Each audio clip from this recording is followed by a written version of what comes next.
Hey, Friendo, Steve here.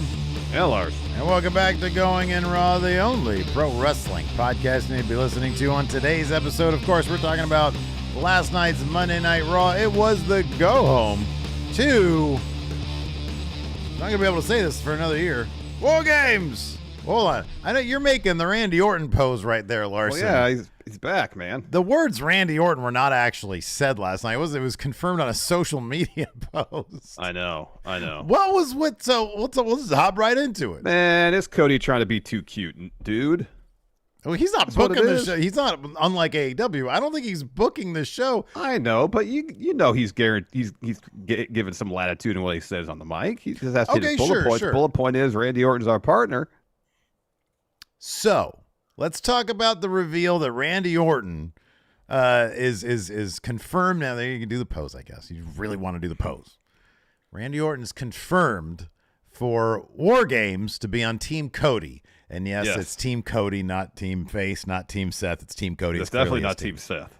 Seth doesn't get the Tribal Chief set up, doesn't even get the Cody set up. Oh, my God. He can't even be leader of his own War Games team? No, he's the World Heavyweight Champion. At best, he's Cody's number one. So, at the end of the night, of course, these dudes were given till the end of the night to find their fifth guy because Drew had joined Team Judgment Day. He hasn't joined Judgment Day. He doesn't seem like he's inclined to join Judgment Day. But the leader of Team Judgment Day, Damian Priest, I don't know. They might do a switcheroo and take him out of there. I don't know. Yeah, I mean, if Damian Priest isn't in Judgment Day, Drew might be a bit more inclined. That could be. We'll get to that in a little bit. But first, let's talk about this Randy Orton non-announcement.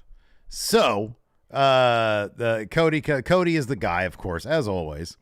He's like, listen, Sammy tries to hook up like Kevin Owens, doesn't work. Seth apparently has a guy. Jay has a guy. Everybody falls through. Hold on. What? Who do you think Seth was calling? I don't know. Mox?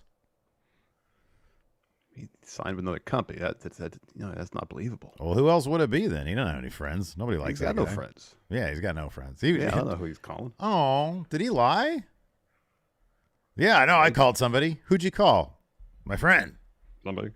Oh, there we go. Berg the Great says Jamie Noble. There we go. Okay, perfect. And then I don't know who Jay would have called. Nobody likes him. He just called Sammy. Sammy's like, I'm already on the team, bro. Shit. Okay. But he's like, no, I got to make it seem like I'm calling somebody. Cody Rhodes. Enter Cody Rhodes. He's like, look, I know a lot of people. Hardcore Holly, Ted DiBiase Jr., but he's got some issues right now. He's got some legal issues. I don't think he's any place to do a wrestling show. No. A guy who seemingly could probably just come back now, Randy Orton. I'll call him. He didn't say that, of course, but he's able to confirm with his buddies. My guy's in. We're good to go. Okay? So they go out there at the end, and Cody, he starts just talking around everything. He's like, I've got a legacy. And Seth's like, oh, ha, ha, ha. And Sammy's all, ha, ha. And then you see, like, the wheels turning in Jay's head. And he's like, you guys are sitting there looking at us like we're prey. We've got the apex predator, which is clearly the most direct way of saying it's Randy Orton. That is his phrase. It's his name. Like, you all aren't hearing voices in your head. Right. They're right. And then, so everybody knows what it is, but nobody great close up on Jay. Oh, this is going to be a little awkward. And so he just didn't say the words Randy Orton. Randy Orton didn't appear. That crowd was fully expecting Randy to be there. Oh, yeah. As soon as it was time for them to announce who they're... Actually, no, at the beginning of the show, I feel like they're all Randy. Oh, Randy. Yeah. No, they were... Yeah, there was a lot of Randy chant going on. So he didn't show up. His literal name wasn't said. Yes, it was being too cute. It was Cody with some dad jokes. Everybody really liking it except for Jey Uso. What did you think? What was your take on the announcement for Randy Orton? Do you think they nailed the execution? Do you think how would you have booked it? I mean, if Randy Orton isn't going to be there, you have Cody do all that and be like, yep, that's right. Our fifth man is CM Punk. No. And how about that? He does all that and he goes, Seth, do it. And Seth does the pose. Mm-hmm. Yeah. Sammy. Yeah. Jay. No, I'm good. I'm not doing the pose. Yeah. No. Yeah. No. And Cody does the pose. Yeah, it's Randy Orton. He's our partner. Yeah. I mean, there's a punctuation. There's a punctuation if he does all that and says, our fifth man is going to be Randall Keith Orton. Yeah, right. But I understand Orton not being there. They want to save that pop for the show. Maybe that's why they even say his name, because there, you could say all his catchphrases and whatnot, and people know. But unless you say Randy Orton, it's not going to be a full throated pop. I just sort of would have thought that, he would at the very end punctuate with, right, we've got Randy Orton, and then everybody, okay, I know you like the pose all of a sudden. And the entire crowd does this. But they didn't do that. Yeah, I thought that they probably just should have said the damn name. It was sort of weird. It was like the last episode of Smallville where they don't actually show Superman in a Superman suit. Yeah. It's like just inferred. Show the damn thing, So, but yeah, so Orton is official. It's confirmed. CM Punk is not going to be on Team War Games, but Larson might be there. If the internet wrestling community is to be believed, everybody thinks Shinsuke Nakamura is talking about CM Punk. Punk Daily. It's time for some Punk Daily news, Larson. Punk Daily. I think get suckered into some Punk Daily. Do some Punk Daily tonight. Come on. No, I refuse to do any Punk. No, Straight edge dance, baby. Come on. I'm jaded. I'm jaded with the Punk Daily thing. All right. I'm over the Punk Daily. Shinsuke Outgrown Nakamura. Punk Daily. He had a match against Chad Gable last night. Really good match. Good match. And then he did like a social media thing where he drops another one of these cryptic promos where he says, you're close, meaning if you're in Survivor Series and you're in Chicago, guess what? CM Punk is close. I don't think for a second that it's CM Punk. I don't think for a second that they're even going to do anything with Shinsuke at Survivor Series. Is it wise for them to continue this mystery man thing? Knowing damn well it's probably not going to be CM Punk, or is there a chance it is actually CM Punk and they're teasing this in case it is? I mean, there's always a chance. It's always a chance. I know. Sean Ross Sapp has been adamant that he doesn't know if Punk's going to be there or not. But even as recent as yesterday, his sources at WWE have been telling him, no, it's not playing. But they haven't heard anything. Yeah. That there's no. Yeah. So. Is it possible? Yes, likely, probably not. Mm-hmm. If I was a wagering man, I'd probably bet on the no. Mm-hmm, yeah, but not with a ton of money. Not your house. No, I would not bet my house. Yeah, I wouldn't bet the house either. I'd probably put a solid 10 on it. $10. Yeah, maybe 100 if we had a good month. Ooh, oh, there you go. Yeah, okay. Depending what the odds were. Mm-hmm, yeah, get some of the fourth wall money maybe. I'm sorry, the Friendo shop. The entire Friendo club payout for the month. Yeah. Well, hey, that's getting kind of hefty these days, man. We got our new predictions video up now already for Survivor Series. You can check that out now at Friendo Club. I get the feeling that they might know who it is if they need somebody, and I'm hoping it ends up being AJ Styles. Although I know he's got bloodline business, I don't care about that. Do AJ versus Nakamura under Triple H. That could be something special. Well, like we said, Cody Rhodes, not this one, but the previous promo he did, it sounded like it was directly aimed at Cody. Well, let me ask you, do you think that they have a firm idea as to who it is, or are they leaving options open? I would think so. I would think they'd have an idea of who it is, because to do this nebulous Nakamura is calling somebody out without a firm plan, if their options A, B, and C all fizzle out, they decide to do something else, then what are they going to do? They're just going to kind of drop it? Are they going to have him? It's going to be Ricochet. No offense to Ricochet, but Nakamura's already beat him. Yeah, right. Yeah, you know what I mean. Yeah. So I would think they would have a plan in place. Mm-hmm.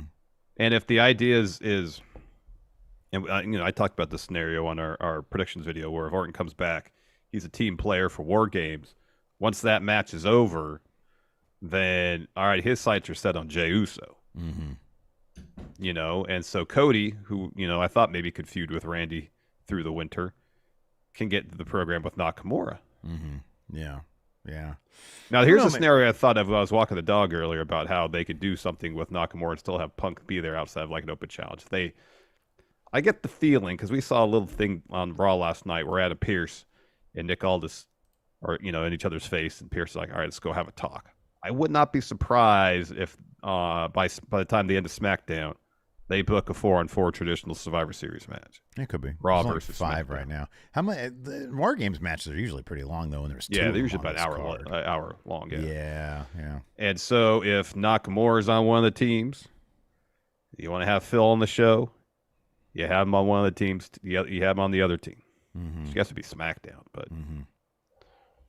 could do it that way. Yeah, I don't know. Be really interesting if he did show up. I mean, it's entirely possible that Triple H is playing this incredibly close to the vest so as to bring down expectations big time, and people are speculating so hardcore on social media, and I understand social media is not necessarily real life. But social media can often find its way into real life with, crowds chanting stuff that starts on social media. Yeah. So I don't know. It'll be interesting to see. I think you got CM Punk as a free agent, freshly off AEW. They're in Chicago. He drops silly hints. WWE is doing themselves. If they don't have him, they're doing, in my opinion, they're doing themselves no favors, although I guess it's getting people like us to talk about it. I mean, he's on the thumbnail again because, I know. like that. But basically, no actual news, no actual real CM Punk news. But it's one of those things where everybody is talking about it. I know. So I had to do it. Okay, that's fine. What everybody was talking about today? I don't know if you saw it. What's that? Talking about Swerve and Hangman's death match. There's people saying that was how, in their opinion, it's not an opinion I share, that it was no good. So what I saw was a certain a prominent podcaster with a history of carrying a tennis racket. Yeah, he had something, and then not Mike Johnson, the other dude over at PW Insider had a lengthy editorial. Who? Dave. What's his last name? Dave Shearer. Isn't he the guy who's always blasting the Elite, saying that, yeah. This is the title of it. What Tony Khan allowed to happen at Full Gear was vile and disgusting. It sure as hell wasn't pro wrestling in the year 2023. What? What are you talking about? That dude's hella old, isn't he? I don't know. I mean, it's one thing. Hey, all the blunt stuff wasn't your taste. Fine, I get that. But to blast it is disgusting and vile. It was great storytelling. That's why I appreciated it. I just typed in his name on Google, and like a really weird batch of pictures came up. Yeah, man. I don't know. I think that's like really ridiculous. It is. Yeah. Yep. But people, they gotta, especially the old timers, the old heads, they gotta come out with that shit because it generates clicks and stuff. You're finding yourself, oh man, I got to get some clicks. I need some relevancy. Let me go ahead and do this. I thought I was more shook by Dave Meltzer, those other guys, and Brian Alvarez, gatekeeping wrestling fandom. Oh yeah, you never been to a house show. You're not a real wrestling fan. Get out of here with that. I thought it was fun. I just thought it was kind of funny. But the line that absolutely killed me, was Dave Meltzer saying, if you haven't ridden a bike to a wrestling house show, are you really a fan? A bike? He said hold on a second. Dave Meltzer was saying I was going to house shows when I was 10 years old. Bro, when you were 10 years old, that's all there were. They didn't do live TV tapings when you were 10 years old. No. That was like 50 years ago or 45 years ago anyways. Yeah. I'm like, back then it was like, championship wrestling. And then you ride your bike down and they'd be taping. Yeah, maybe. You put your 2 bits or $1 down, you buy your ticket, you get in. Yeah. I suspect that most of our audience are not actual wrestling fans because they haven't ridden a bike to a house show. I've never ridden a bike to a house show, so I guess I'm not a wrestling fan. I actually thought there was a little bit of charm to what Dave said because he is, and look, we're no spring chickens. We're super old too, not as old as he is. But I like the idea that he grew up in a time when it was a normal thing. And where would I ride my bike to? Like when I was 10 years old, I lived on an Air Force base in England. Even if I lived here or like in Rancho where my parents were, where am I going to ride my bike to? You'd have to ride your bike 15 miles to go to a wrestling show. I have a hard time believing that's going to happen. I know, exactly. It's a little much to ask. Yeah, wrestling media is crazy, man. People are crazy. It is. It's something else. It's something else. You know, going back to Cornette, don't even really want to say his name. You know what I find grosser in a wrestling ring is when he fell off that scaffold and blew out both of his knees. Oh, my God, I know. Yeah. As opposed to Hangman drinking somebody's blood. Because that's like structural damage right there. I know. Yeah. I mean, drinking blood, I wouldn't do it, but it was an awesome visual. I mean, from a storytelling perspective, it was fantastic. It was rad. Yeah. Yeah, I don't know what their deal is, man. I don't know what their deal is. I don't know either. They got a bitch, though, you know. I know. I can get their clicks, get their attention. I know. It's honestly like I have seen some deathmatch wrestling that I personally, Steve here, considers off-putting. Yeah, it goes too far, definitely. I don't hold it against the participants. If they want to do that, cool. You know, fine. If there's an audience for that, cool. I'm sad if anybody gets hurt doing that stuff. Ain't for me. I'm not going to sit on my keyboard and write a novel about how it has no place. Yeah. You know, I mean, even the dude in XPW put a syringe through his dinkus. It's like, okay, look, if that's your kink, man, go ahead and do it. Ain't for me, but if there's people willing to go plunk down $15 to go see that, more power to you. I ain't going to review it, but whatever you want to do, it ain't criminal. Yeah. You know. Yep. So, I don't know. What is Zondo says, there's a good chance that bit of blood was fake. I just can't imagine he really did that with real blood. Yeah, probably. He probably did. I don't know how they'd be able to fake that. Yeah, I don't know either when Swerve was already bleeding a ton. Yeah, I mean, it's not good for you. No. I mean, you don't want to do it to some random stranger on the street. Absolutely not. No. You know, I would imagine like they probably each got, you know, like tests to make sure. I mean, probably most wrestlers have to do that shit. I think so, yeah. Get tested to make sure you don't have like, you know, hepatitis or something weird like that. Yeah, I would think so. Yeah. Anyways, what do we know though, Larson? I do know this. We're about to dive into a Raw recap, but first, I want to pay some bills. Let's do it. This episode of Going in Raw is sponsored by BetterHelp, Steve. Yes. Let's be real, all right? Be real. I know that people usually associate this time of year, the holidays, with joy and spending time with family, but the holidays can be a lot. Yeah. For some, it can lead to stress, anxiety, and sadness. That is true. And if you're dealing with seasonal blues during the holidays, therapy can be a bright spot amid all the stress, something to look forward to help you feel grounded and to provide you with tools to manage everything going on. Back in my mid-20s, I started dealing with really, really severe anxiety and led me to have one particularly forgettable holiday season. Eventually, my anxiety got to the point where I realized that if I wanted to live a happy, productive life, that I needed to go to therapy. And once I found a therapist I was comfortable talking to, I was able to learn the tools and positive coping skills I needed to better manage my anxiety and get me back on track to living a happier, more productive life. So if you're thinking about starting therapy, give BetterHelp a try. It's entirely online and designed to be convenient, flexible, and suited for your schedule. All you got to do to get started is fill out a brief questionnaire to get matched with a licensed therapist, and then you can switch therapists at any time for no additional charge. So find your bright spot this season with BetterHelp. Visit BetterHelp.com/raw today to get 10% off your first month. That's BetterHelp, HELP.com/raw.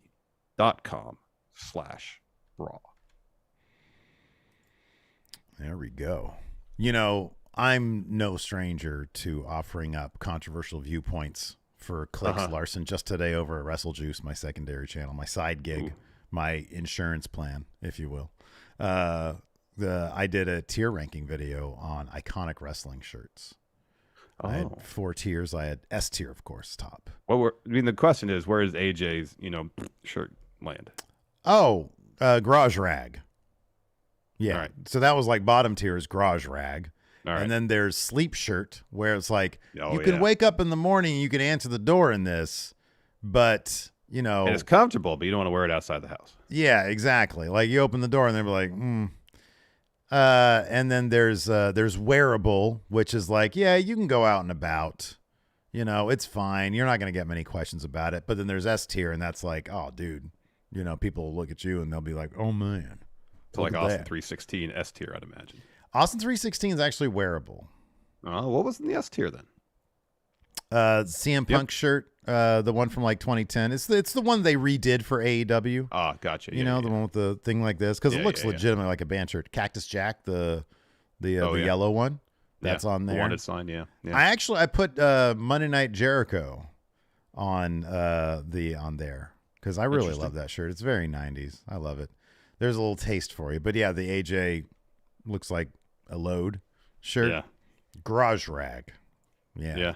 But yeah, I've been monitoring. If it's used for a rag, they comments. might think it's used for something else.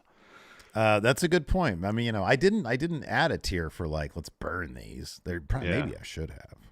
Yeah.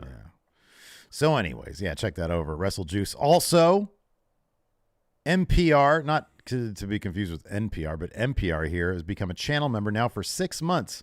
Said if you aren't a fan of this podcast, are you truly a wrestling fan? Well, now we know what the true litmus is for wrestling fans. It's riding a bike. Have you ever rode a bike to listen to Going in Raw? Yeah, right. Yeah. Have you ever got on a scooter to listen to Friendo Club? We got a super chat here from Chandra. Who's your promotion of 2023? While AEW has better matches, WB stories and characters have been better written and kept me more invested. Triple H and company have refined the soap operatic style of wrestling. Dude, you know, man, I know the other day I was referred to as a deep throating, gurgling AEW stan, but you know me, I'm an E-drone. You know, you can't spell Steve without 2 E's. It's true. Yeah. It's true. It's my promotion of the year. There we go. Also, Steve, I don't mean to upset you, but I got to bring this up. It's the time of the show we're generally talking about this. We got about 550 friendos. Off the charts. I know. So take some deep. Let's do some breathing, some deep breaths. All right. All right. Bring that heart rate down. We got 545 friendos watching. Yet, oh no, only got 104 likes. Now I don't want to get you upset. That's got to be. Hold on. That's got to be an error. That's got to be a YouTube algorithm error. Or do you know how to read numbers? Maybe it says 748. Or maybe I'm reading this backwards. It's 401. Nonetheless, it went up one, but in the ones position. So I think I'm reading it correctly. Now it's 105. So, oh my gosh. If you could please hit that like button. We don't want Steve's blood pressure going up. We don't need that today. We're a couple days away from Thanksgiving, and we don't need anybody getting upset. What are you tapping for? That does nothing. You try to check your pulse? You don't tap to check your pulse. This right here, it releases some sort of hormones or something. All right, if you want to stop Steve from making up health tips, please hit that like button, because I don't know who's going to bust out next. It could be something completely ridiculous. Listen, guys. Listen. This is Steve here. This is Steve talking to you. You know, let's level with each other. Are you stupid? God. Like you could say, no, Steve, I'm not stupid. Maybe you are if you haven't hit that like button. I'm just saying. I'm not saying it's definitive. Maybe you forgot, which still, who forgets that? But hit the damn like button. 550 people and like 350 of you are like, I'm out in the world just not liking things. Wow. My goodness gracious. Hit the like button. we did have a really, here's some good news, Steve. It'll help you feel a little bit better. We did have a really good sub day yesterday. Of course, we're on the road to get 198,891 subs. We're under 600 on the road there. Under 600. So we want to get these last 500 and change by the end of December, by the end of the year. 198,891 subs. We're so close. We're so close. Maybe wrestling fans, like specifically ours, don't know how to ride a bike, and that's why they're not hitting like either. Because they're like, I'm such a dullard. I don't know how to hit like, nor do I know how to ride a bike. I'm just joking. This is all jokes. It's all jokes, people. Hit that like button. Hit the subscribe button. Hit the notify bell. We also have bonus content, question threads, and the big predictions challenge. Hit join. Give us $5 over at the YouTube. Hit join. Or on the Patreon, you can give us $5 there too. Patreon.com/Steven Larson. You get a bunch of stuff for that. Helps support us. Helps keep me in a position where I can look at the camera and call y'all a bunch of dummies. Yeah, I know. Yeah, somehow it works every day. You know what, man? It's all jokes. It's all jokes. It's all people, and then they're like, oh, now I feel compelled to hit that like button. Yeah, man. That feeling wasn't there before. All right. Oh, man. All right, dude. Does nothing. I know what you're doing. Let's go ahead and talk about Raw, given that that's the title of the damn episode and we're already 25 minutes deep. So Raw kicked off with Drew McIntyre, who gave come on, let's call it what it was, a you people speech, Larson. It pretty much was. Yeah. He says, or do you want to do this so you can do your Joe Coffey? Joe Coffey impression? He's like, I'm not Dominic Mysterio. I've earned the right to talk. I will, and you'll listen. Everyone's feeling a certain way. He says, everyone's feeling a certain way after last week. Sounds like people are upset. You know who's most upset? Me, Drew. I've been called a coward and backstabber. I've heard, why, Drew, why? I've been the same person I've always been. I didn't lie to Seth, and I haven't lied about who I am. If you've been watching me, it's obvious. If you're a fan, I don't need to explain myself. If you turn on me, that's your problem. I don't give a damn what you think. I gave Jay something he never gave me time and time again. I looked him in the eye before I dropped his arse. Jay, you're probably looking for an apology for costing you your big moment, but I don't remember one apology to me or anyone else back there that you screwed over with your family. I'm sure there was a collateral damage last week, but Cody technically brought him to Raw, and on SmackDown, he attacked Jimmy and Solo.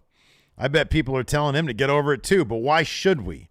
Jay cost me the biggest thing at all, my biggest chance in front of my family, who I've spent 16 years away from on the other side of the world.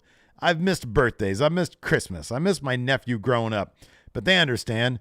Clash of the Castle was supposed to be our moment. Your family bloody took that away from my family. He says, you start to understand now? Am I making sense? That should be the focus, but everyone's asking the million-dollar question. Has Drew McIntyre joined the Judgment Day?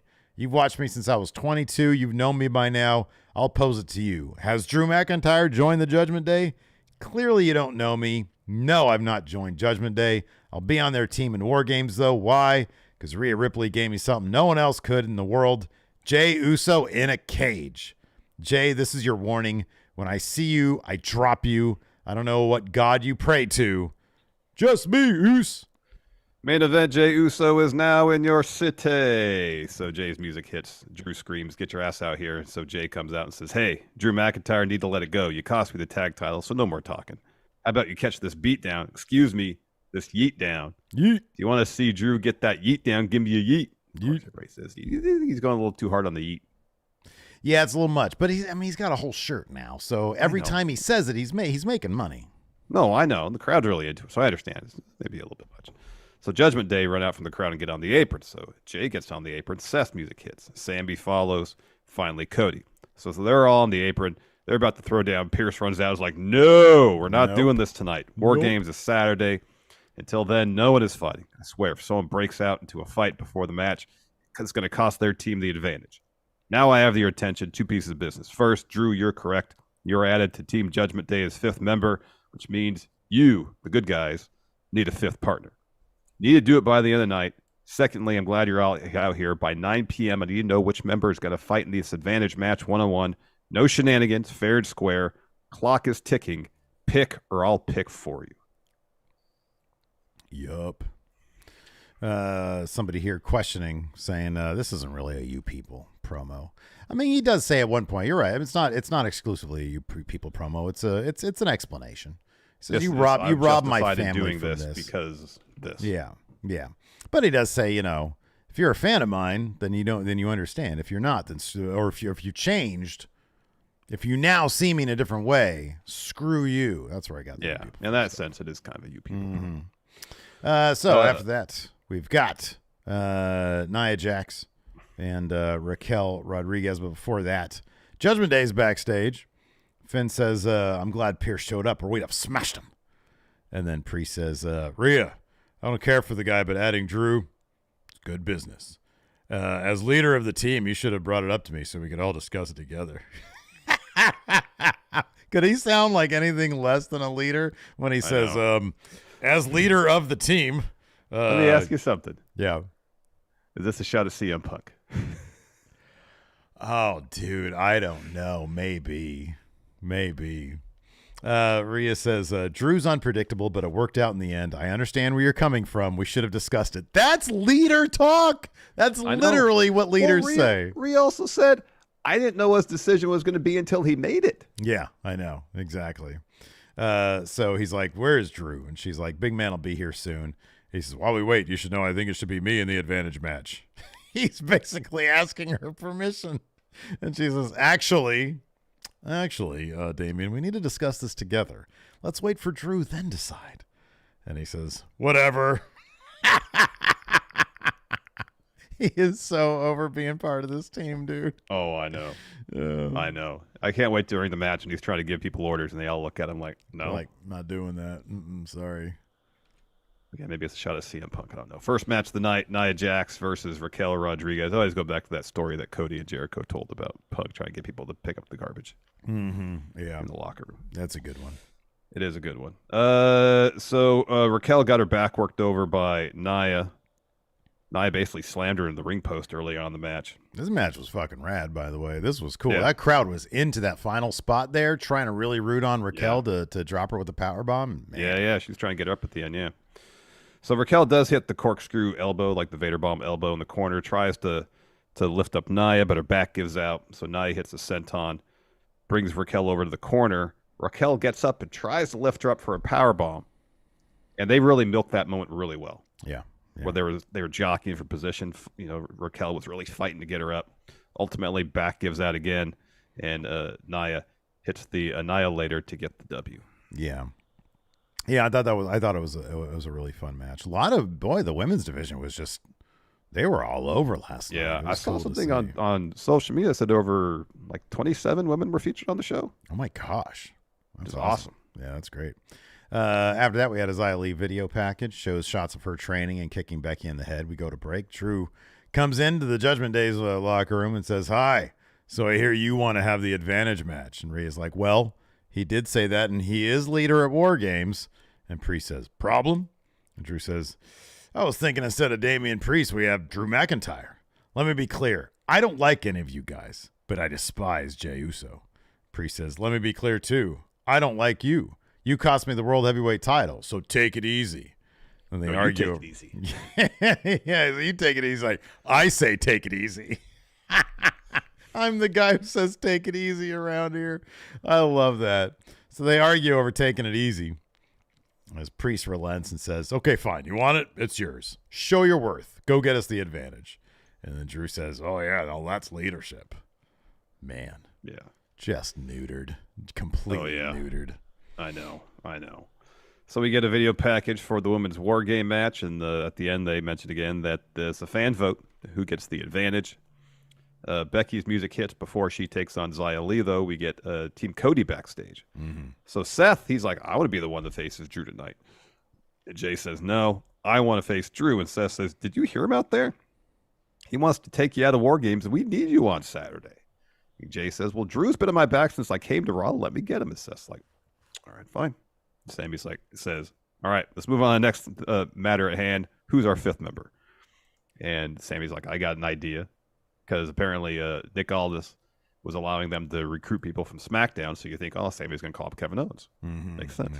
Yeah. And Seth says, "Yeah, I have an idea. I don't know who the hell that would be." Kayfabe. Mm-hmm. And Cody says, "Well, I got an old friend that I can call. Right now, let's just focus on the match." Yep. After that, we had Xia Li versus Becky Lynch, another just killer match. I thought this was really awesome stuff. In the end, and I like how this transitioned from this match with Becky to the War Game stuff. So Becky hits a superplex and covers for a 2. Xia counters a manhandle slam with a big kick. Becky falls out of the ring. Xia grabs her and misses a kick, then sends her face first into the ring post. Both women beat a 10 count, barely. They trade more shots. Becky avoids a kick and hits a manhandle slam to get the win right after the match. Damage Control makes their way through the crowd. And then, but really close behind them, Bianca, Charlotte, and Shotzi appear, dump them over the barricade. Huge brawl breaks out. And yeah, that's where it is. Yeah. Backstage, Kaiser's walking. Vinci walks up to him and asks, "Are we good?" And Kaiser says, "You're asking me if everything is all right? Nothing is all right, and you know it. I don't appreciate you trying to get in on the ring general's side or get on the ring general's good side last week by interfering in my match against Ciampa." And Vinci says, "I'm just doing what's best for Imperium. The ring general is very pleased with my performance. Whatever he says is best for Imperium, so that's what I'll do." And Kaiser just starts screaming at him in German. Yeah. He says, "The ring general made you my responsibility. What I say tonight goes for you. Stay here and let me take care of John." John. Gargano understood, and he just walks off. Yeah. After that, we had a really cool Zoe Stark video package. Really good. In the title match. Yeah, this was well done. And DIY with the jobber entrance. Let's just say it's jobber entrance, yeah. Jobber entrance. Yeah. Maybe they realize the song's no good. Let's not put it on TV. Yeah. We don't need to see Tommaso Ciampa out there trying to get the crowd cheering. I mean, I did clip that bit of us talking about it, put on Friendo Club Wrestling. Yeah. So I'm assuming, of course, somebody there at WWE is paying attention, and they're like, "Oh, we can't use this theme anymore." Yeah, these guys just dumped all over it. Larson just clowned the living shit out of it. I think it'd be better if they let Gargano and Ciampa get some pots and pans and write their own song DIY style. Why pots I think and that would pans? turn out better. They've got full software on phones now where you can make theme songs without pots and pans. No, that's too. Like, I'm really all about do it yourself, man. So that's too digital. It's not too analog enough for too user friendly. Okay. So they're gonna use like what is the old tape reels to record their audio? Sure. Yeah. Get the old tape reels, some old mics. Okay, like that's a 4-track. That's good. You know. Yeah. Okay. I get some some polyrhythmic beats on some pots and pans. Okay. It sounds terrible. It sounds like it will sound terrible. But it sounded like they did it themselves, and that's the important part. There you go. $5 super chat from Dethronic says, Jay went from "It's me, Oos, I'm by myself" to "It's me, Oos, I just shit myself." Upon the news. When Randy's name was revealed as their teammate. Yeah, I can see that. Full soil. Yeah. Yeah. So anyways, John might have got the jobber entrance, but not the jobber outcome. John hits a head scissor, slams Kaiser's head off the mat. Kaiser hits the rolling driver in a PK. Picks him up as Vinci notices him at ringside. Kaiser screams at Vinci to go to the back. John used that distraction, hit a step-up kick on one final beat to get the win. So Johnny Gargano gets the win here. Sort of bodes well for the final outcome of this for Imperium. Yeah. Vinci's like, oh, well. Yeah, whatever happens, you know. Yeah, he didn't seem too bent out of shape about the outcome of this match. Not really, no. Because he knows who's going to get yelled at. It's not going to be him. Yep, and that's what happened. Mm-hmm. Later on. So earlier today, Chelsea's complaining about sharing the locker with people who are not champions, since her and Piper are champions. Natalia comes in and says, Pierce, we just want to know when we get a chance to take those titles off Chelsea and Piper. So there's a bunch of arguing. Katana and Caden walk in. And they were talking about how Tegan and Talia haven't even teamed up yet, and they all start arguing. Indy and Candice walk up. They all want a shot at those tag titles. Yeah, right. So Pierce loses it, says, ladies, guess what? Everyone gets a chance to earn a title match. Ivy and Maxine walk up. And Pierce says, you get a chance too. Fine. It's a fatal four-way now. So everybody's kind of caught off guard. And Ivy actually says, well, we want to talk about. Maxine goes, shoosh. Take it. They all walk off, and Chelsea says, I'm going to talk to Nick Aldis about this. And Pierce says, tell him I say hi. Yeah. So that fatal four-way tag match happens next. But first, in the Judgment Day clubhouse, Rhea and Dom are walking up, and Rhea looks and sees Zoe, and Shayna's sitting there and says, what the hell are you doing in here? And Zoe says, well, Rhea, we heard so much about the clubhouse, we want to check it out. So Shayna steps to Rhea and says, I've seen enough, and leaves. So Zoe continues. Says, Rhea, here we are again, so focused on everything else except the one thing you should be focused on, me. It's cute. What you did here with the decorations and the toys and the knickknacks, what stood out to me was this, the women's world title. On Saturday, that baby comes home with me. And Rhea responds, most people wouldn't survive after the stunt you just pulled, but I kind of respect it. You'll get your beating at Survivor Series. And Zoe says, just the way I like it. Yeah. Good spot here for Zoe Stark. It is. And I like they're continuing her friendship with Shayna Baszler, too. Mm-hmm. You know, because her and Rhea obviously have some history there. After that, we had Fatal 4-Way Tag Match. Candice and Indy, Tegan and Natty, Maxine and Ivy, and Caden and Katana. I really like Maxine and Ivy together. I like that partnership. Maxine Dupree's hilarious, man. She's friggin' adorable. She did the Otis, the Caterpillar? That shit is hilarious, man. She's awesome. Yeah. And so, Tegan and Talia got the win here. Chelsea's hilarious on commentary, too. Oh, yeah, she's great. So Ivy tags in because Maxine has the upper hand. She hits a running kick. Maxine tags back in. They hit a double suplex. They both kip up, do a double thank you. And so they both had the top rope on opposite corners. Natalya pulls Ivy off. Maxine hits Tegan with a crossbody, but Tegan rolls through to get the cover and the win. So Tegan and Natalya taking on Chelsea and Piper. They didn't say when this match was going to happen, did they? No, they didn't. Next say week, when. maybe? Probably. Usually they have a pretty beefy lineup of what's going down next week, so maybe it's going to be then. I don't know. Yeah, it could be. But could be. but yeah, no. Chelsea's absolutely hilarious, and her and Piper have really good chemistry now too. Yep. This is great. Backstage, Gunther is walking. He hears Kaiser screaming at Vinci. He walks over. Kaiser stops, of course. Gunther simply says, "Explain yourself." Kaiser says, "Well, it was my responsibility." He says, "Well, my responsibility over here was told to stay away and let me do my job. It was easy. I had control. I had that chump Gargano beaten easily." Gunther cuts him off and says, "You never listen." And then Kaiser snaps back at him, but Gunther tells him to shut up. He says, "I really thought you could uphold the prestige of our group. You disappointed me." "Gio, I applaud your effort tonight. It makes me think maybe I put the wrong person in charge. So now take a lesson and watch me embarrass the Miz." He walks off. Miz's music hits, and him and Gunther are going to have a face-off. But Kaiser not look happy that Gio is getting the love from Gunther. Yep. You got that right. So we got a bunch of tag teams backstage, and they're all kind of arguing. Pierce runs in, and Wood says, "We all saw what you did for the women's tag teams earlier. Like, where's our opportunity like that?" And Pierce says, "You're reading my mind, but we can't do it tonight. Next week, tag team turmoil, and all you face off for shot the undisputed tag titles." And they all cheer, and Tozawa starts busting out and do dance. Tozawa nasty. Then Pierce walks off right up to Nick Aldis and says, "I'm here." And then Pierce says, "Good, let's have a conversation." And then they go off to have their conversation. Now maybe that's going to lead to the Survivor Series elimination style match at Survivor It Series. should. Okay, so let's say it's not that. Yeah. What could Raw and what's that? A deal, because Cody was on SmackDown talking to Nick Aldis about something. Yeah, I know. What's going on? Cody politicking again. Yeah, dude, I know.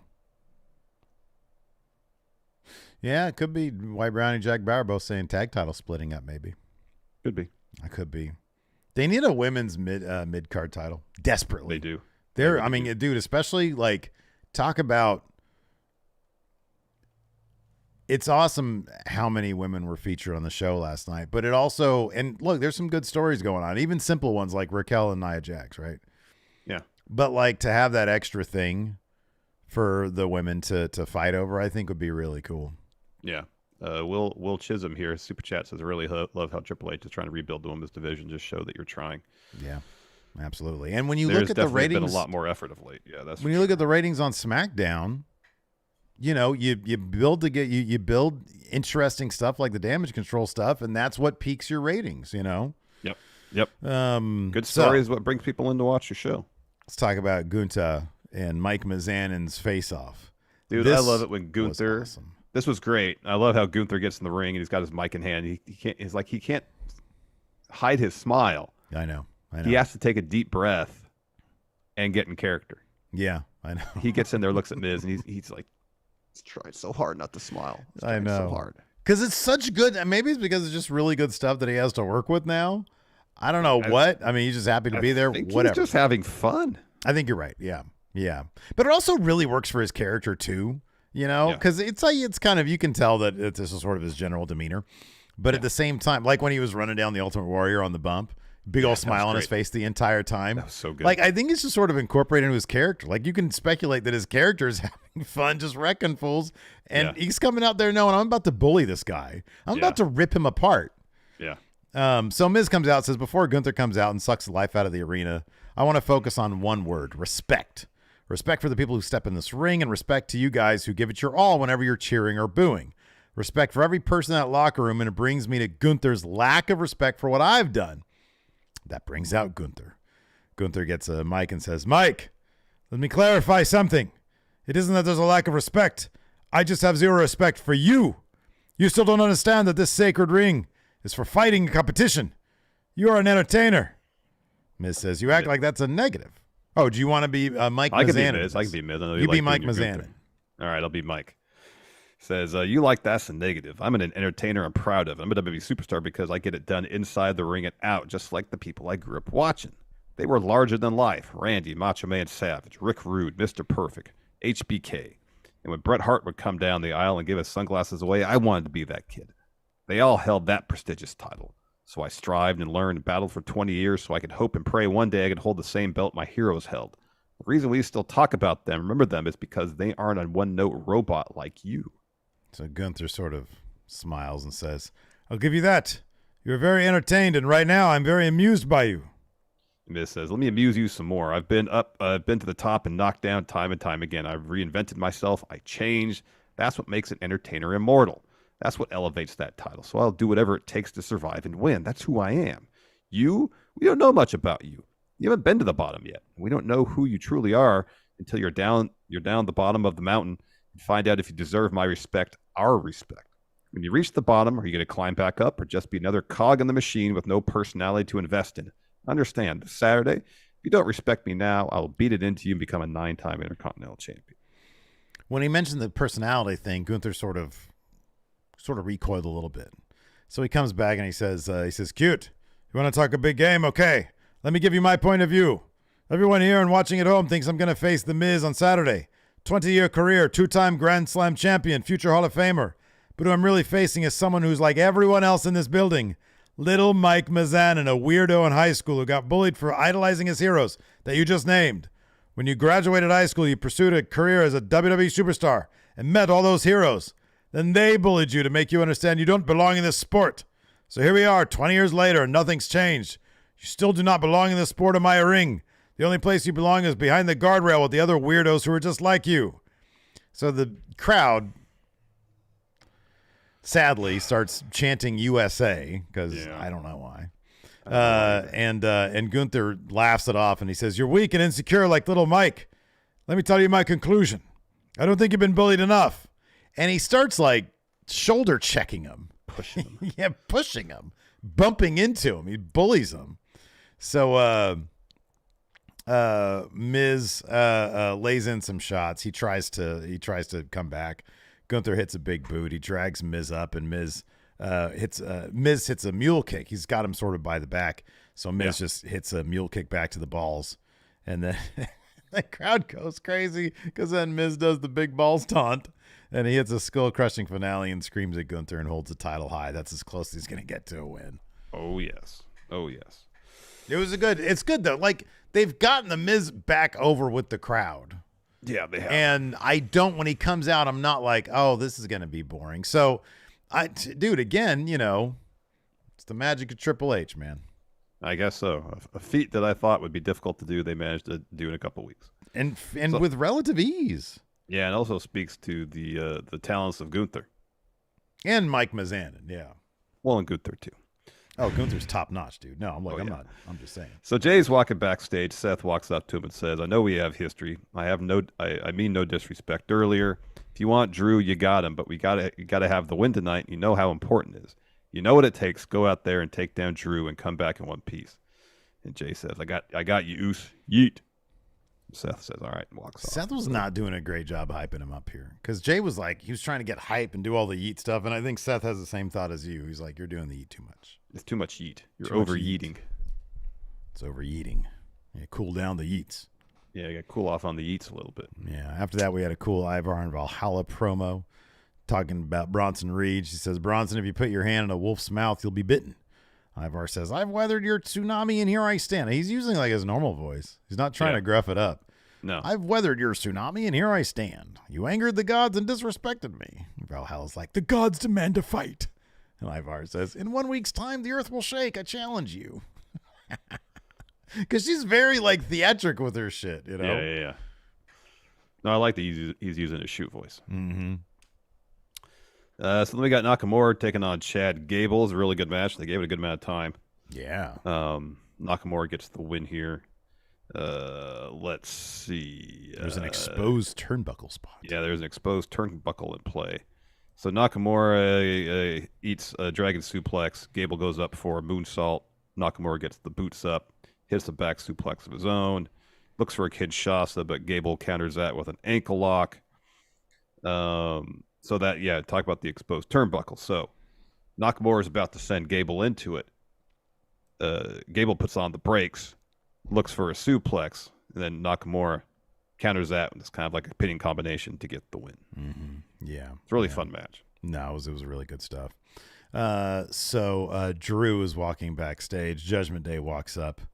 I do appreciate, too, now that McDonough is in, he's firmly in. Like, he's carrying himself differently, you know? Yeah. And so they should have him wearing the cut every single week, though. Every time you see him, he's wearing the cut, but he wasn't. He was wearing like a denim jacket. Anyways, Drew says, I don't need your help. Priest says, great. No, we weren't offering that. And he says, we won't just get the advantage. I'll take Jay out for good. And then as he's walking away, I think Priest says, you get the advantage. He's very George Costanza right now. He's a bit on the George Costanza side. He's going to go get the advantage. Sounds like I left 50 pounds over my head. Then we got a Bronson Reed promo. He says, Ivar, you have the audacity to challenge me. Just remember, I wasn't the one who backed away and had my witch lady fight my battle for me. You are not a true warrior. You are a cosplayer. Next week's challenge accepted. Your long boat won't survive the crashing waves of the tsunami, and you won't survive Big Bronson Reed. I would love to be a fly on the wall to hear Triple H talk to Bronson and Ivar. All right, so here's the deal, right? You're like a tsunami, and he's like a Viking boat, you know, and then you guys are going to crash into each other. You think Triple H gets all poetic like that? Probably not. Oh, indulge me. Oh, sorry. I think it'd be awesome if he did. It's probably someone on the writing team that writes this stuff, and Triple H reads it and goes, yeah, that's fine. Hands it off to a producer to produce a segment. Yeah, that's probably as far as it goes. I don't know. That story about Triple H talking to the Shield before their debut. You guys are going to be, do you guys know what a paradigm shift is? Oh, yeah. And Mark's like, yeah, we know what that is. Yeah, we know what that is. Well, I don't know. He's probably like, there's some people out there who might not be familiar with the term. Yeah. John Good. So anyways, we get a War Games package. We got Jay warming up. Seth and Sammy dap him up. And Jay says, I'm going to handle business. And dances away. Cody walks up and asks Sammy and Seth about the fifth member. They're like, sorry, couldn't get it done. And Seth's like, nothing for you either. And Cody's like, no, you picked up. He says, we're in business. He's in. And then they're both very happy about Cody Rhodes. What's interesting is you watch Cody's reaction to Sammy and Seth say no luck, and he's all, yeah, man. Like he's really over the top, like, gosh, that's disappointing. And only to find out, no, I got our fifth. It's all good. Right, yeah, exactly. because like, look, I have to like sort of make you guys feel a little bit worse so that you'll be even more. It's a perfect politician. He's the perfect politician. Make you guys feel a little bit. It's all emotional manipulation from Cody. It is. Genius. It really is. Absolutely genius. That's a way of putting it, I guess. Truth. Drew McIntyre versus Jey Uso was our main event. That was up next. And, just Drew really trying to take it to Jey Uso here. And, in fact, what did you think about this? He got a win with a future shock. They couldn't even have Jey lose to a Claymore? Is he going to start doing the future shock more often? That could be his heel finisher? Maybe. Because he's got the 3-2. He's got the countdown for the Claymore that was kind of over. That's a fan thing, though. That's a good guy thing. I know. That's my point. Right, so now, since he's not going to do the 3-2-1 Claymore. It's like Sammy always went with a blue Thunderbomb, which would be cool. What if you hit the Claymore, then did the future shock? Yeah, that'd probably be better. Yeah, I was kind of surprised at this. I was like, wait, what? Just a future shock? That's cool. Yeah. Whatever works. I know. It's kind of out of nowhere. I mean, it made me feel like, oh, that's what they think of Jey Uso, huh? I refuse to believe they think of Jey Uso in that way. Maybe he Jey loses to a signature. I think Jey just doesn't have an ego about it. He's like, what? Future shock. Yeet. Yeah. And then Drew's like, you're using that way too much. Yeet. Post-match, Rhea comes down as Drew lays into Jey some more. Tosses Jey to the floor, clears off the table. Drew goes to powerbomb Jey, but Jey fights back. He grabs a chair as Judgment Day rushes out and attack him too. Cody's music hits because it's Team Cody. Sammy, Seth, and himself run down with chairs. Clean house. Seth checks on Jey as Judgment Day powders. Cody grabs a mic and says, I'm so glad you've got the advantage. I'm so glad you have a star like Drew McIntyre with you. We're not alone. We found a fifth member, somebody I have a legacy with. You're looking at you. You're looking at us like we're prey, but don't you know we have an apex predator? Matter of fact, I think everybody here knows who it is too. That's right. You're not just hearing voices inside your head. Because these people here tonight, they're right. Drew's like, wait, who is it?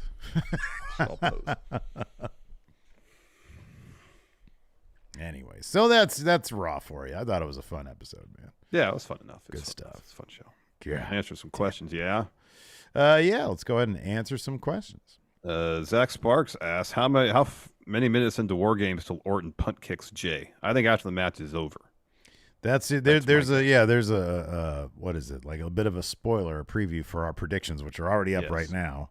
That's your belief on that particular match. Yeah, I think it's probably a pretty good prediction to make. That Randy will be a team player until match is over, and then he wants his pound of flesh from Jay. Mm-hmm. Yeah. Krapolian here says, do you think they're building Nia Jax so Jade can be the one to topple her? So it's been a little while since we've seen Jade. Mm-hmm. I think my belief is they're going to wait until they feel Jade is ready, and then they'll probably make plans at that point.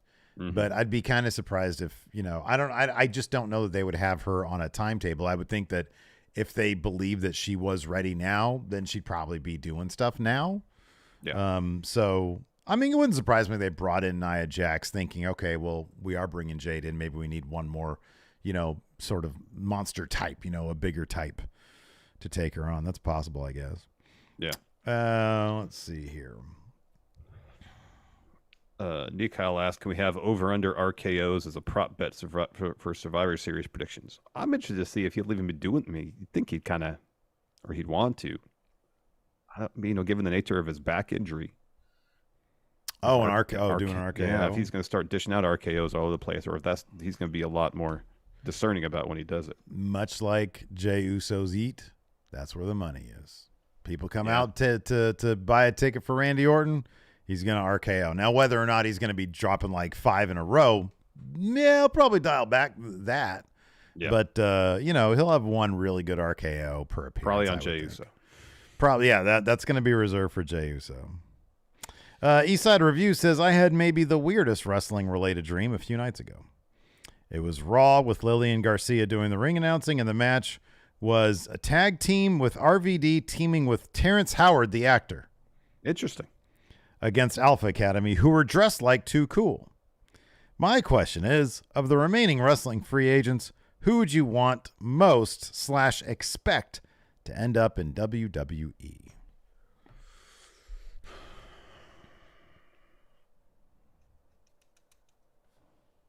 So apparently Okada, I saw this today, Okada's contract's up in February next year. That's not my answer. I'm just putting that out there. Mm-hmm.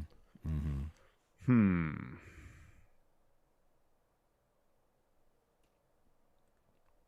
So assuming MJF actually re-signed with AEW, Ospreay obviously has signed with AEW. Yeah.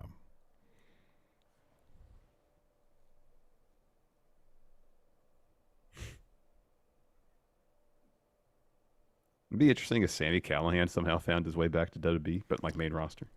That'd be rad. Wouldn't it be amazing if he was just a producer, and then when there's a pull-apart brawl, everybody comes out in suits, but he's coming out in his big...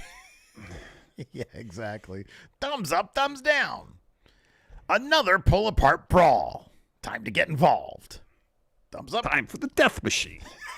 Time for Death Machine to pull apart this brawl. It'd be funny if Sami Callihan was like, maybe I'll go to AEW, boxes there. We can start doing stuff together. And he watches Edge's debut. It's like, they stole my thing. Yeah, I know. Yeah. That's my thing. Yeah.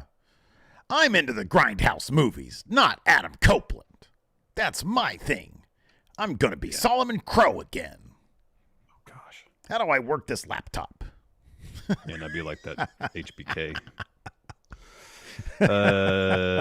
Deathronic here with the super chat says Nakamura is talking about Cody. He's going to attack him in War Games, and Randy is going to RKO Jay and leave. Judgment Day will win. Yeah, I don't know. I feel like it'd be a bit on the underwhelming side. I want it to be AJ Styles. Damn it. I think it'd be AJ versus Shinsuke. Revisit that because they were first one. Remember that time AJ Styles and Kevin Owens had a feud? Like every match, not great. Every match was like bizarrely crap. It was like a weird ref spot, and then there was a match that was just underwhelming. Kevin Owens got his leg caught in the announce table, and that was the finish. Yeah. Yeah. Let's see. And there was the botch finish. So what? AJ wanted the thing. No, yeah, Kevin Owens won the belt, and then AJ had to win it back at the house show, or vice versa, or something like that. Yeah, that shit was weird. Here we go. AJ Otani says, after War Games, who would you want Randy's first feud to be against? Got to be against Jey Uso. Got to be against Jey Uso.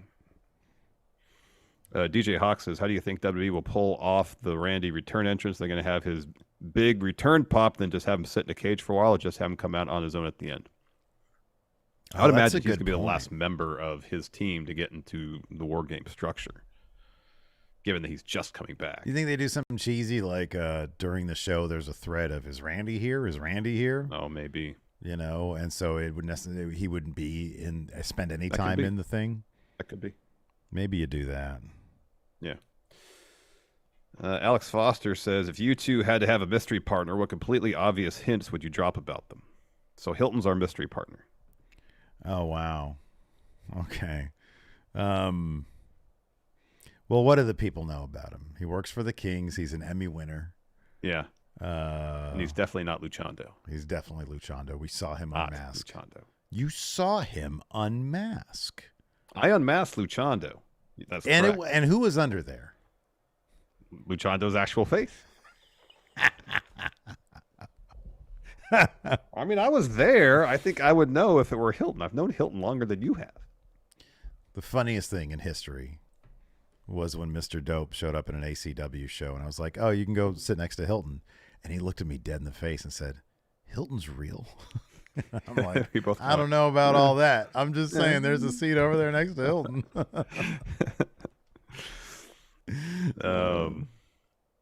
Let's see. Jonathan Vieira, programming question. You guys doing an overrun this week?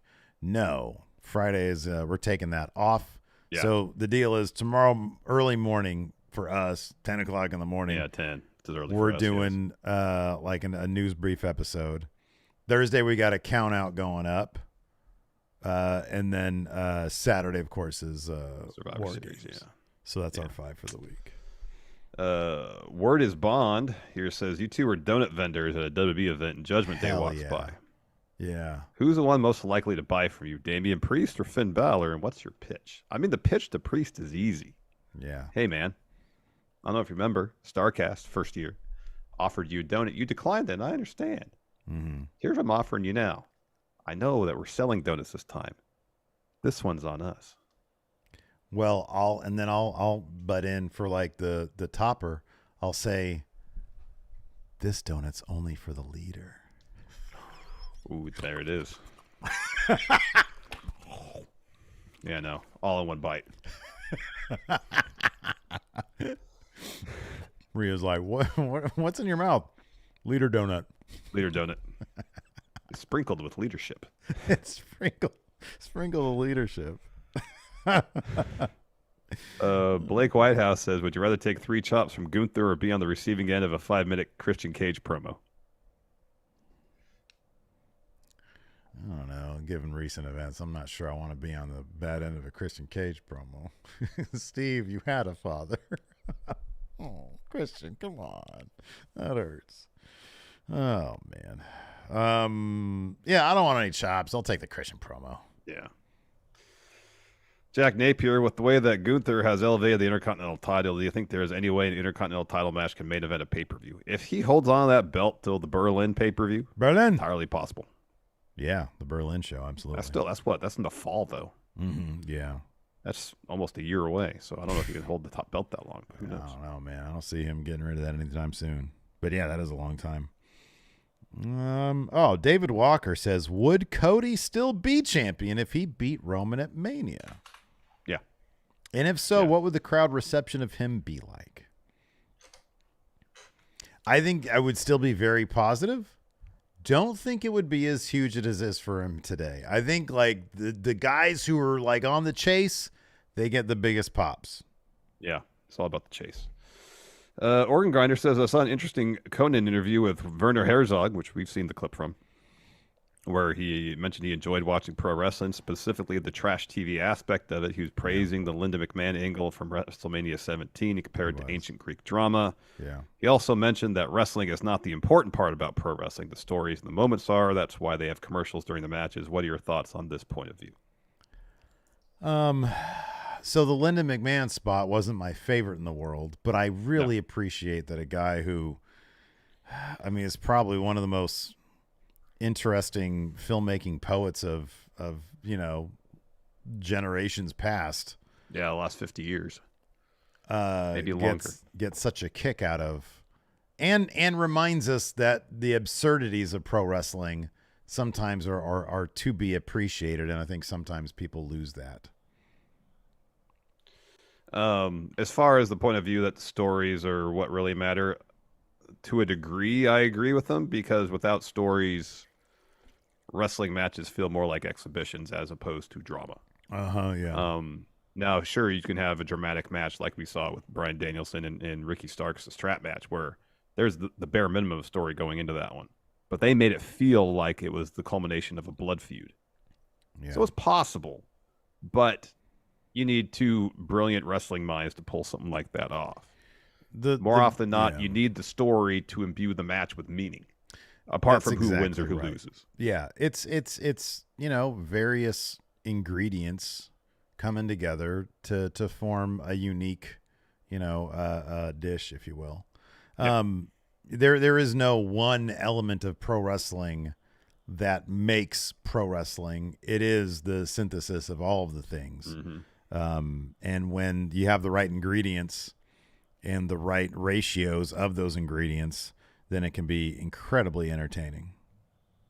But wrestling is clearly an important aspect of that. Yeah, it is.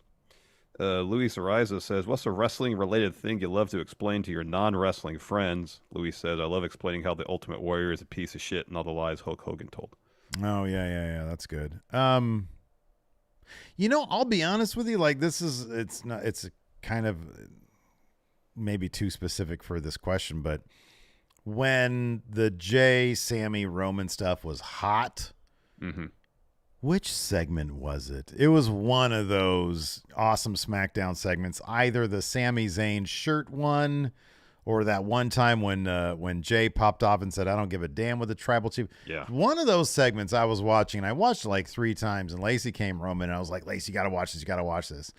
That's when I'm really like that. When I can bring her in and be like, this is fucking cool. You should watch this. And then she gets into it.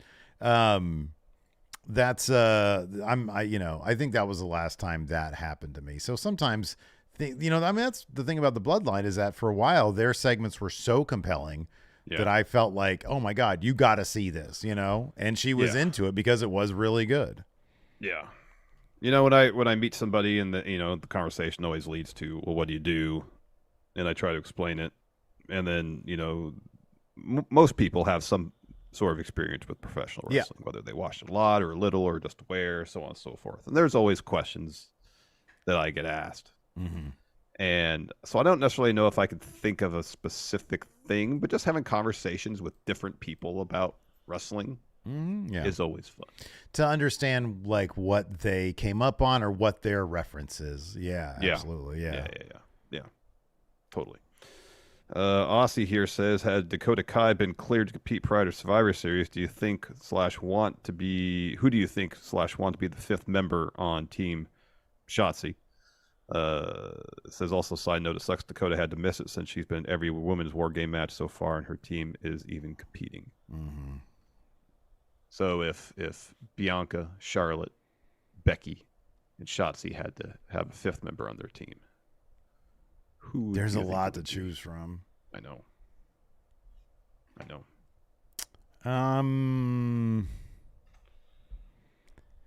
Maybe Lyra.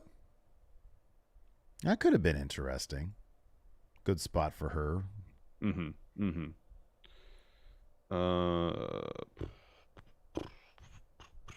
You know, I thought it'd be pretty cool if Zelina be 5th member. Oh, that'd be good. That'd be cool. That'd be cool. Yeah, or Mia Yim, I guess. Mm-hmm. But yeah, Zelina, she's been doing such great work lately. Mm-hmm. Tanner here says, what is the potential that Nakamura is calling out Brock? Oh, wow. Revisit their 2006 match. Yeah. Did we get Brock versus Nakamura in WWE? I don't believe so. I don't think so either. Yeah, that'd be rad. That'd be cool. Yeah, that'd be super The way they're cool. booking them now, the way they're, that could be fun. Yeah, that'd be cool. That'd be super I hadn't even cool. thought about that one. Sebastian Garcia, we can end on this one. Okay. Just watched Steve's wrestling t-shirt tier list video. I want to ask if you guys ever bought wrestling merch that you look back in embarrassment at. Probably. I mean, I When Steve bought that Hogan AJ Styles shirt. Yeah, I was like, I really need a shirt that looks like somebody busted a big load all over it. That's what I need. Somebody who's trying to impregnate a shirt. I mean, I didn't know what people know about Hogan now when I bought that, so I don't have regrets about that. But yeah, I mean, probably. I'm trying to remember.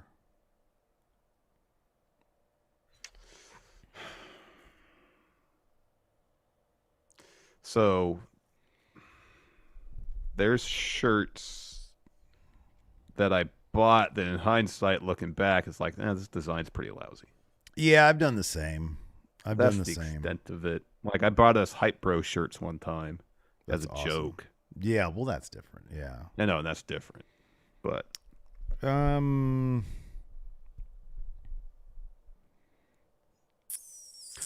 you know what it is? You know what it is? I understand. I bought it because it was a punishment shirt, but I still spent money on it. It's the Undertaker Roman one for Mania 33. Because the design was all right, but it was a giant block of silkscreen. That design was sick, though. It was maybe all right for a poster, but not a T-shirt with a giant chest plate of silkscreen on it. Yeah, and it might have been a heavy shirt, and it was stiff. It'd have been cooler if they did that design and they did the I forget what they call it, but it's essentially when they take ink out of the shirt. Yeah. As opposed to slap a big inch thick layer of it on. It would have been better if they had like something on the chest, a smaller thing, and had that on the back. Oh yeah. Yeah, I can't stand when it's on the back though. It's just, I don't know, it makes me claustrophobic. It was a cool looking thing though. Man, I don't know. I've bought so many of them. Like, did I really need the 8-bit Kenny Omega Bullet Club shirt? Like, I didn't need that. There's a couple, especially pro wrestling tees are so expensive. Yeah, no, they're so pretty pricey these days. Yeah. Even on sale, they're kind of pricey. Yeah. Anyways, that is going to do it for us today, everybody. Thanks so much for tuning in. We appreciate it. Be sure to check out our predictions over at the Friendo Club Wrestling channel. Hit that like button, hit that subscribe button, and the notify bell. Until next time, we'll see you around. Goodbye. Help support Friendo Club by going to patreon.com/Steven Larson or clicking join at youtube.com/Steven Larson. Access to bonus episodes, question threads for the Going In Raw podcast, and entry to our monthly wrestling predictions challenges. Join the Friendo Club today.